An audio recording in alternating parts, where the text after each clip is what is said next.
Students, उम्मीद है आप सब खैरियत से होंगे। आज हम सॉल्व करेंगे चैप्टर नंबर 5 के न्यूमेरिकल प्रॉब्लम्स, जो कि 5.8 से 5.13 तक होंगे। इससे पहले हम जो पहले वाले न्यूमेरिकल्स हैं वो हम इससे पहली वीडियो में कवर कर चुके हैं। सो आप स्टार्ट करते हैं 5.8 प्रॉब्लम। उसकी स्टेटमेंट है, a person pushes a lawn mover with a force of 50 Newton making angle 45 degree with horizontal. If the mover is moved through distance of 20 meter, how much work is done? हमने work done find करना है। सो हम given data सबसे पहले लिख लेते हैं। Force कितनी है? 50 न्यूटन। थीटा उसने कितना दिया हुआ है? 45 डिग्री। उसे जो डिस्टेंस हमें दिया हुआ डी वो है 20 मीटर। हमने फाइंड क्या करना है? Work done. वर्क डन का सिंपल फार्मूला जो है वो है एफ डी कॉज थीटा। हम इसमें वैल्यूज पुट कर लेते हैं। 50, डी कितना है 20 और cos 45 degree. W is equal to, ये हो जाएगा 100,000 सॉरी, और साथ में 0.707 कॉस 45 की इक्वल होता है। इसको हम कैलकुलेटर पे सॉल्व करते गया जाएगा 707 जाओ। ये हमारे पास रिक्वायर्ड वर्क डन था। अब हम चलते हैं प्रॉब्लम नंबर 5.9 की तरफ। प्रॉब्लम नंबर 5.9 की स्टेटमेंट है, कैलकुलेट द वर्क डन। यहाँ पे if pushing a work done of 5 kilogram box up a frictionless inclined plane 10 meter long that make an angle of 30 degree with horizontal। हमने work done find करना है। अगर हम 5 kilogram mass को frictionless inclined plane पे 10 metre long लेकर जाते हैं एंगल 30 डिग्री पे, हॉरिजेंटल साइड पे, मतलब इस साइड। Lifting box up vertically upward from the ground to top inclined plane. यहाँ से क्या हम वर्टिकली उसको लेके जाते हैं। हमने तब इसका वर्क डन फाइंड करना है। इसको हम सॉल्व करते हैं। ये उससे फिगर भी दी हुई है। अब सबसे पहले हमने गिवन डाटा लिख लेना है, जो कि है mass 5 kilogram, S 10 metre, theta उसने कितना दिया है 30 डिग्री। हमने फाइंड दो वर्क डन करने हैं, W1 एंड W2। सबसे पहले हम पहले वाली प्रॉब्लम को सॉल्व कर लेते हैं, 1 वाले को। उसमें उसे कहा हुआ वर्क डन फाइंड करें हॉरिजॉन्टल प्लेन पे। हॉरिजॉन्टल प्लेन पे हमने वर्क डन फाइंड करना है, that makes an angle theta. ये 30 डिग्री का जो एंगल बना रहा है, हमने इस साइड पे जो वर्क डन हो रहा है वो फाइंड करना है। अब यहाँ पे आप एक बॉक्स ये देखें, ये 10 मीटर लॉन्ग, ये हाइट उसने लिखा है, और यहाँ पे बॉक्स है जो पड़ा हुआ है मैस 5 किलोग्राम का। अब सबसे पहले W हमने फाइंड करना है, वो था FS। अब यहाँ पे हम जो फोर्स का कंपोनेंट यूज़ करेंगे वो होगा जो इस साइड पे होगा, मतलब जिस डायरेक्शन में इसका जो S है ना, जिस डायरेक्शन में, हमने वो फोर्स का कंपोनेंट लेना है। ये सॉरी ये और ये एंड ये, दिस इज़ द टोटल। इस साइड पे जो है ना, ये जो वर्टिकली जा रहा है ये ऊपर की तरफ, ये F साइन थीटा है। सो हम यहाँ पे F साइन थीटा वाला यूज़ करेंगे, क्योंकि जो डिस्टेंस की डायरेक्शन में है वो F sine theta, vertically upward. ये जो है ये F साइन थीटा है। सो यहाँ पे हम जो फोर्स का कंपोनेंट यूज़ करेंगे वो F साइन थीटा होगा, और साथ S एज इट इज़ आ जाएगा। यहाँ पे फोर्स उसने दी हुई, सो हम लिखेंगे mg साइन थीटा, और साथ में S, या फिर हम इसको H भी लिख सकते हैं, height. W is equal to, mass कितना है 5 किलोग्राम, G की वैल्यू 10 साइन 30 डिग्री, और साथ में S की वैल्यू या H की वैल्यू 10। इसको जब हम कैलकुलेटर पे सॉल्व करेंगे तो इसका आंसर आएगा 250 joule.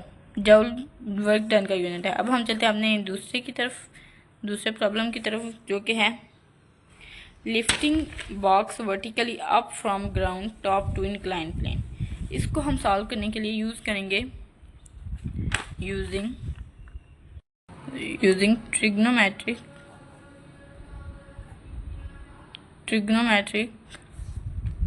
Ratio of right triangle.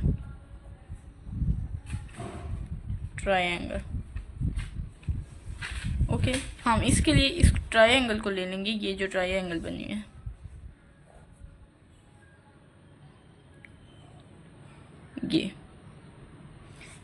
ये इसका हाइपोटेनस है, ये इसकी बेस है और ये इसकी हाइट है।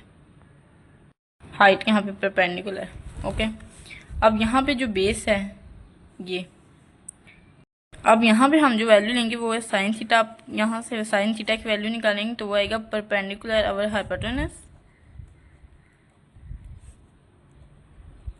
अब यहाँ पे जो परपेंडिकुलर है वो तो उसकी हाइट है, मतलब ये जो हाइट है ये उसने इक्वल लिखा हुआ है हाइट के, ये परपेंडिकुलर हाइट के इक्वल है। और जो नीचे बेस है, सॉरी परपेंडिकुलर ये आएगा हाइपोटेनस। यहाँ पे जो हाइपोटेनस आएगा वो उसके एस डिस्टेंस के इक्वल है, मीन्स टू से ये एस है ना, तो ये यहाँ पे तो एस के इक्वल आएगा, ये एस के इक्वल है और ये उसकी हाइट एच के इक्वल है। सो हम यहाँ पे एस लिख लेंगे। अब यहाँ पे इन दोनों की वैल्यू पुट करें।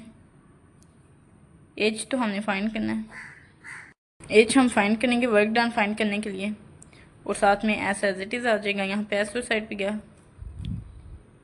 S sine theta. एस की वैल्यू कितनी थी? एस की वैल्यू है 10 मीटर साइन 30 डिग्री। इसको जब हम सॉल्व करेंगे तो ये आ जाएगा 10 मल्टीप्लाई बाय 0.5, जो कि हमारे पास आ जाएगा 5 मीटर। एच की वैल्यू 5 मीटर आ गया। अब हम इसी को वर्क के फार्मूले में mgh में लगाएंगे तो उससे हमारा सोल्यूशन आ जाए। आपको पता है जो वर्क है वो mgh की इक्वल होता है। तो यहाँ पे मैथ उससे कितना गिवन था 5 किलोग्राम, जी की वैल्यू 10, हाइट जो हमने अभी निकाली है वो है 5 मीटर। सो ये आएगा हमारे पास 250 जूल। सो ये दोनों वर्क डन W1 और W2 दोनों सेम हैं। ये हमारा प्रॉब्लम नंबर 5.89 भी कंप्लीट हो चुका है। अब हम चलते हैं प्रॉब्लम नंबर 5.10 की तरफ।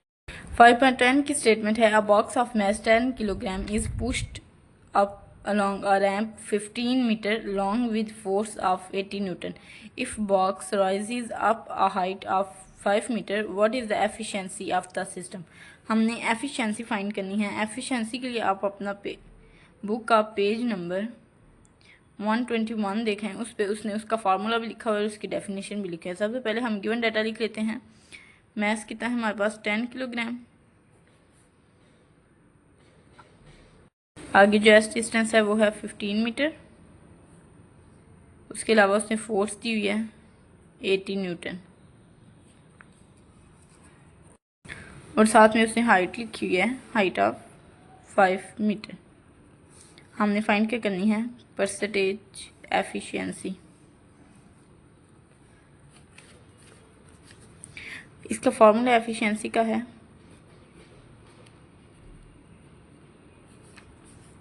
Useful output energy divided by जो हमने गिवन इनपुट उसको दिया ना, वो वर्क डन करने के लिए, मल्टीप्लाई बाय 100%। अब अगर ये जो यूजफुल आउटपुट होती है ना, ये पोटेंशियल एनर्जी की इक्वल होती है, जो कि mgh है, और जो गिवन इनपुट है, और जो हमारे पास गिवन इनपुट है वो वर्क डन की इक्वल होती है, मल्टीप्लाई बाय 100%। वर्क डन का फॉर्मूला क्या है? Fs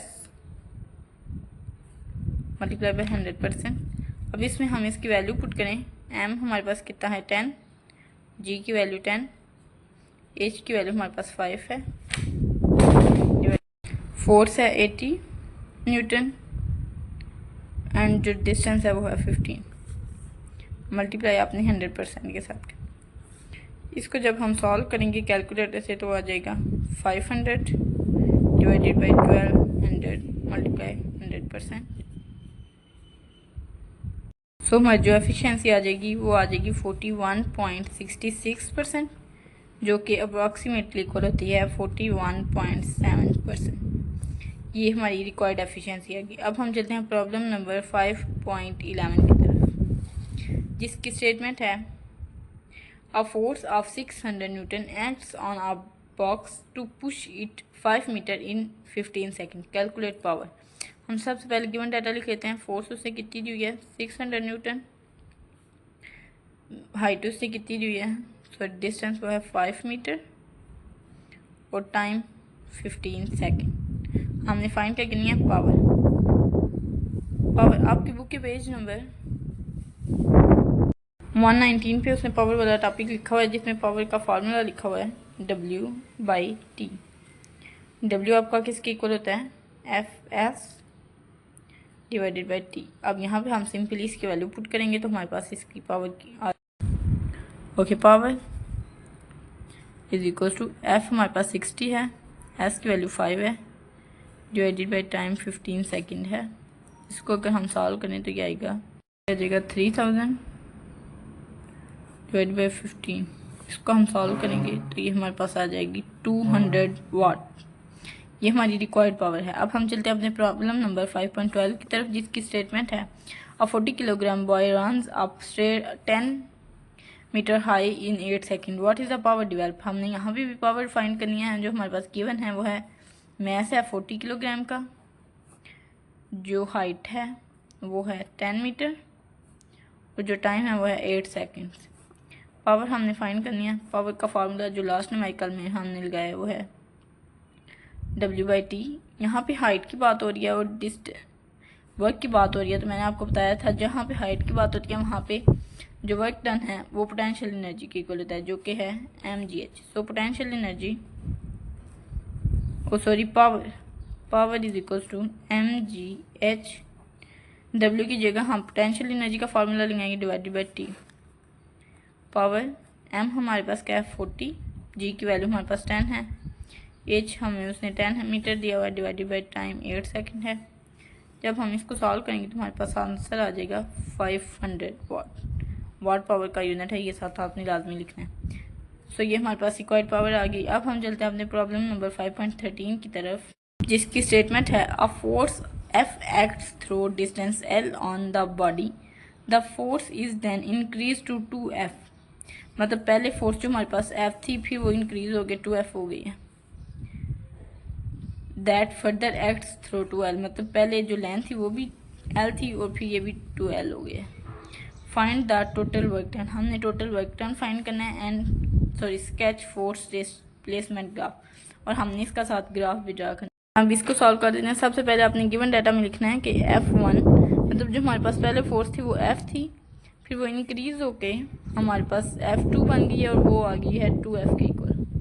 सबसे पहले जो लेंथ उसने थी वो हमारे पास L1 थी, फिर वो जब इंक्रीज हुई है तो L1 हमारे पास L थी, L2 इंक्रीज होकर 2L के इक्वल होगी। हमने फाइंड क्या करना है टोटल वर्क डन, ये हमारे पास नहीं है। ओके सबसे पहले आप टोटल वर्क डन आपको पता है W1 प्लस W2 के इक्वल होता है। W1 यहाँ पे आप फार्मूला लगाएं तो वो आएगा ये 1 है, so F1 L1 F2 L2 W is equal to F1 आपके पास F के इक्वल है, L1 आपके पास L के इक्वल है, प्लस F2 आपके पास 2F के इक्वल है और जो L2 है वो आपके पास 2L के इक्वल है। ये FL प्लस ये हो जाएगा 4FL। सो हमारे पास जो टोटल वर्क डन आ गया वो आ गया 5FL। अब आपने जो ग्राफ ड्रा करना है उसमें आपने जो हॉरिजॉन्टल कंपोनेंट है उसमें आपने लेंथ को लेना है और जो वर्टिकल कंपोनेंट है वो आपने फोर्स लेनी है। ओके अब यहाँ पे आपने रेंजेस लिख लेनी है, ये L, ये 2L, ये 3L, ये अप टू 1। अब यहाँ पे F, यहाँ पे 2F और ये ऊपर 3F, ये ऐसे ऊपर। ओके सबसे पहले हमारे पास जो F1 थी वो थी F ये, और जो हमारे पास L1 था वो L था। सो इन दोनों को हमने मिला लेना है तो वो आएगा इस पॉइंट पे, ये पॉइंट। इसी तरह अब यहाँ पे जब F2 हमारे पास 2F थी और जो L2 थी वो हमारे पास 2L थी। अब यहाँ पे हम इन दोनों को पॉइंट को ड्रा करते हैं तो वो यहाँ पे आ जाएगा। हम इन दोनों पॉइंट्स को हमने मिला देना है, ये और ये एंड दिस वन, या अपने स्केल से मिला देना इन दोनों पॉइंट्स को। ये हमारे पास जो फर्स्ट वर्क था, फर्स्ट फोर्स की वजह से F1 की और L1 की वजह से जो हमारे पास वर्क था वो W1 वो ये आ गया, और ये हमारे पास सेकंड की वजह से जो वर्क डन था वो ये आ गया। सो ये हमारा पूरा जो टोटल वर्क डन था वो इस एरिया के इक्वल है, फुल W1 प्लस W2, ये फुल एरिया के इक्वल जो हमारे पास ये हमारे पास जो आ गया ये टोटल वर्क डन आ गया। सो हमारी अब चैप्टर नंबर 5 के न्यूमेरिकल कंप्लीट हो चुके हैं। अब हम इंशाल्लाह नेक्स्ट वीडियो में चैप्टर नंबर 6 के न्यूमेरिकल स्टार्ट करेंगे। तब तक के लिए खुदा हाफिज़।